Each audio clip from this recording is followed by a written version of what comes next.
السلام عليكم ورحمة الله وبركاته. أهلا وسهلا بكم في فيديو جديد من يوميات عماد ودليل. في دلوقتي حاجة أنا لاحظتها، إن هو احتمال إن كل كروت الخدمات يبقى فيها نوع الإعاقة المخصص ليه. بمعنى في مثلا ناس مكتوب إعاقة متعددة، لا ده لازم يتحدد نوع الإعاقة، حركي ولا ذهني. ماشي. في مثلا طيف توحد، في ذهني، لا كل دوت تقريبا هيتوحد عشان يتكتب نوع الإعاقة واحد. يعني مثلا واحد عنده مثلا فولدر شلل إربي في الإيد مثلا، ده كتب حركي. ماشي.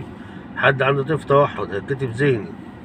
حد عنده إعاقات متعددة هيتكتب نوع الإعاقة بتاعته سواء ذهني أو حركي. تمام. فدي خطوة جديدة، فأي حد بيحجز لازم تبقى تتعامل مع واحد يكون فاهم، عشان ما تجيش تخش في المشكلة ديت يعني. ماشي. بس كده. دي حاجة. الحاجة التانية يعني الله يكرمكم، عشان نتعامل مع بعض باحترام كده، أي حد يحجز عندي يا ريت نحترم الكلام والتعليمات. يعني مين النهارده بيحجز عندي أنا بقول له هتشرفني من مكتبي يوم اللجنة، عشان أظبط لك حالك وأظبط لك دنيتك وأقعد معاك ونشوف الصح إيه والغلط فين كده يعني.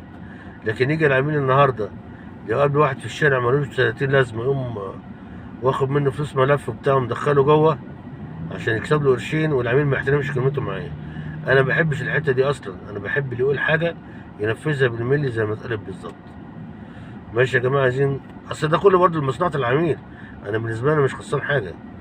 العميل جه ودخل، انا مش خسران حاجه. جه وعدى عليا، ده لمصلحته. هنقول ملاحظ المضره بلاش منها، بس كده. والملاحظ المهمه نقولها. فالعميل لو نفذ الكلام وكده بيبقى امان ليه، واحتراما للرجوله اللي ما بيننا في الكلام يعني.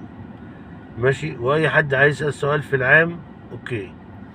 طبعا انتوا عارفين انا تخصصي اصلا ان انا بحجز ميعاد لكشف كارت الخدمات، واحجز ميعاد لكشف السياره، وبحجز ميعاد للي عايز يعمل تظلم. اوكي.